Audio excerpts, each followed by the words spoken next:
không? Máy bay bự không? Máy bay bự của ai? Máy bay bự của ai?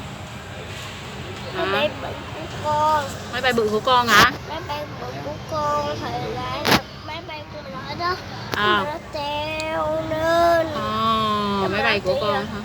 Đó.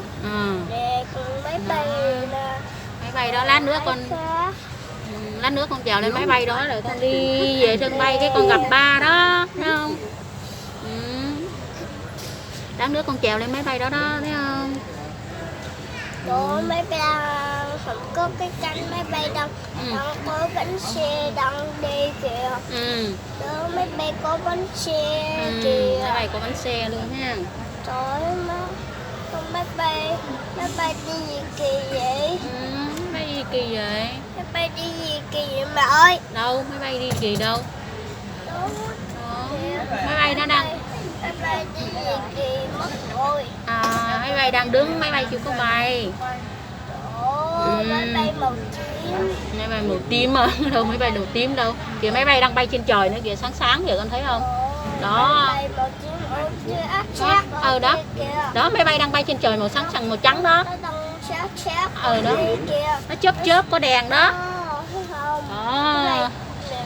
Chim sắc ở đó nó có bóng đèn màu chim đó. Bóng đèn màu chim mà đó, máy bay kìa. Thấy không? Cái máy bay màu đỏ kia kìa, đang đi về đó, đang bay về đó, có bóng đèn đó, nó bay về đó, thấy không? Đó, lại bên cái màu đỏ của nó đó. Nó về. Nó về nha. Mẹ. Ở đây luôn.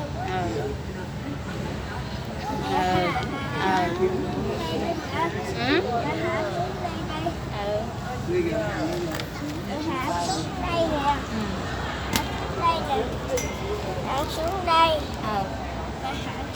coi nè. Xuống đây mà coi. Ủa cái đó gì vậy? Cái xe đó. Cái xe đẩy. Xe người ta chở đồ đó. Trời. Đồ đỡ làm gì bà ơi? Hả? Cái gì? Đồ đỡ làm gì? Ta chở đồ đi, ta bỏ lên máy bay á con. Ta chở đồ rồi ta để lên máy bay á. Máy bay màu trắng. Thì máy bay màu trắng đang bay ra kìa con, vừa bay về đó, chớp đèn đó. Máy bay chớp đèn vừa bay về đó, thấy không? Máy bay màu đỏ.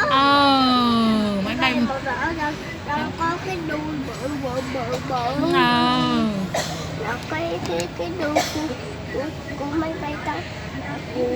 Xe đẹp quá. Xe đẹp quá hả? Xe lớn. Xe lớn luôn. Xe lớn hình game cầu vồng.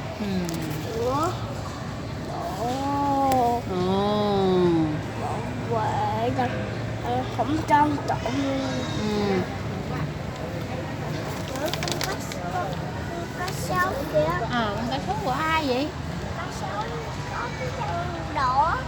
Con đó của ai á? Thì kệ người ta đi. Đụng vô nó cắn rồi sao nha. Của người ta kệ người ta ha.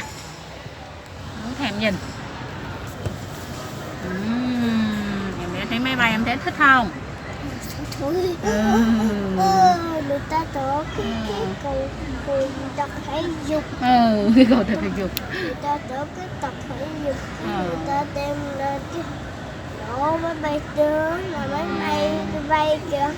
Máy bay cái cánh của nó trên cái càng trong cái càng nó bay kìa. Máy bay đó chút xíu nữa mình lên máy bay đó là máy bay bay lên trời là chợ. Lên. Rồi mình lên chiếc xe của cổ tí là chiếc xe của cổ tí. Chiếc xe nó chở mình đi phải không? Chiếc xe nó chở mình lên máy bay phải không? Đúng rồi. Đó. Hết hồn. Hết hồn à. Hết hồn luôn. Mình đi ra ghế ngồi ha. Rồi coi máy bay nhiều rồi, bây giờ mình ra ghế ngồi ha. Quá trời máy bay luôn. Đây, ra đây ghế ngồi. Ra đây. Ra đây ngồi.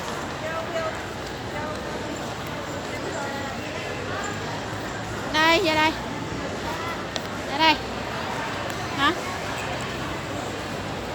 đây ngồi. Cho ngồi ké biết. Ngồi ké là ghế. Rồi, ngồi đây đây con. Ngồi đây. Đây, ngồi đây với con. Dạ. Em đi Cần Thơ.